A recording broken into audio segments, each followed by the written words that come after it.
Hello friends, welcome to our channel smart study with RS. आज हम ये मार्च 2023-24 का सैम्पल पेपर हिंदी का पेपर है जो सेट ए वो डिस्कस करने जा रहे हैं। ऐसा ही आपको as it is final paper देखने को मिलेगा। समय 3 घंटे रहेगा और पूर्णांक जो है 80 नंबर का रहेगा। ये देखो, हिंदी का academic open only for fresh repair improvement additional candidate के लिए है। ये सब कृपया जांच लें कि इस प्रश्न पत्र में मुद्रित पृष्ठ 6 और 13 ये कुछ सामान्य इंस्ट्रक्शन दे रखे हैं इसमें। ये है, उसके बाद क्या है इसमें आपके सामने दिए गए हैं प्रत्येक खंड और प्रश्न के लिए आवश्यकता अनुसार यथोचित निर्देश दिए गए हैं। और ये देखो, पहला खंड क्या है, इसमें 2 गुणा 7 लिख रखा है। ये 14 अंक हो जाएंगे। यहाँ पे कितने हैं ये, इसमें से 3 2 5 ये 7 2 नंबर के हैं। पहला जैसे है, निम्नलिखित प्रश्नों के यथोनिर्दिष्ट उत्तर दीजिए। पहला क्या है, यहाँ पे क्वेश्चन की कर्मधारय समास किसे कहते हैं उदाहरण देना है। उसके बाद है मतानुसार और भारतेंदु संधि विच्छेद अति उपसर्ग से एक नया शब्द ग्रह कोड़ा और घोड़ा 2 प्रायवाची मुहावरे दे रखे हैं। उपमा अलंकार दोहा छंद ये सब दे रखे हैं। ऐसा पैटर्न मिलेगा। सेकंड क्वेश्चन में दिए गए विषय पर एक निबंध लिखिए। यहाँ पे हमें ऐसे लिखना है। उसके बाद है फीस माफी तो मुख्य अध्यापक को पत्र लिखें या नव वर्ष की शुभकामना के लिए मित्र को पत्र लिखें, ये 5 नंबर का है। उसके बाद है अक्षेतिज काव्य खंड के अनुसार बहुविकल्पी प्रश्नों को उत्तर दीजिए। यहाँ पे इनमें दे रखा है पुरीन पात किसका पत्ता होता है। ये ऑप्शन वाले यहाँ पे हैं, आपकी बुक से लिए गए हैं ये क्वेश्चन।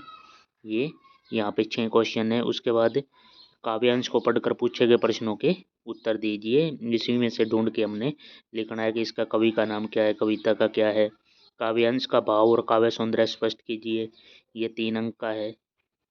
उसके बाद है आत्मकथ्य कविता का मूल भाव स्पष्ट कीजिए, ये सूरदास पे क्वेश्चन आया हुआ है। उसके बाद खंड गय के अंदर अक्षेतिज के आधार पर निम्नलिखित बहुविकल्पी प्रश्नों के उत्तर पुस्तिका में लिखिए। हालदार साहब हर 15वें दिन किस लिए कस्बे से गुजरते थे, ये अलग दूसरी बुक से ऑप्शन टाइप क्वेश्चन दे रखे हैं। उसके बाद है निम्नलिखित गद्यांश को पढ़कर पूछे गए प्रश्न, ये एक गद्यांश दे रखा है इससे हमें ये पढ़कर इन प्रश्नों के उत्तर देने हैं। ये 5 क्वेश्चन नीचे दिए गए हैं। उसके बाद है 10वां क्वेश्चन, समय प्रकाश और मन्नू भंडारी का जीवन परिचय हमने यहाँ पे लिखना है, भाषा शैली में प्रकाश डालिए। उसके बाद ये है 11वां क्वेश्चन, खंड गय है। यहाँ पे ये क्या है, 6 अंक का है। ये यहाँ पे किन्हीं 2 प्रश्नों के उत्तर देने हैं यहाँ पे हिंदी के। उसके बाद ये खंड ड है, पाठ्यपुस्तक नैतिक शिक्षा पाठ्यपुस्तक के आधार पर प्रश्नों को उचित विकल्प कीजिए। योग किसको जोड़ने का काम आता है, उपरोक्त सभी हो जाएगा इस प्रकार। ये आपको नैतिक शिक्षा से कुछ पार्ट लिए गए हैं। निम्नलिखित सूक्ति का भाव स्पष्ट कीजिए, इसका भाव लिखना है। और स्त्री शिक्षा के विषय में मदन मोहन मालवीय के विचार, ये 3 अंक का है। यहाँ पे आपका पूरा complete paper sample paper discuss हो जाता है। यही क्वेश्चन आपको इस वीडियो में जो मैं आपके साथ डिस्कस किए हैं यही आपको याद करने हैं, डिस्कस करने हैं। ऐसे सैम्पल पेपर 2-4 और हम हिंदी के करेंगे, उसी में से आपका पेपर आ जाएगा। ज़्यादा से ज़्यादा शेयर करना ये पेपर सभी बच्चों का, ताकि भला हो सके। और चैनल को भी सपोर्ट करना। Thank you for watching.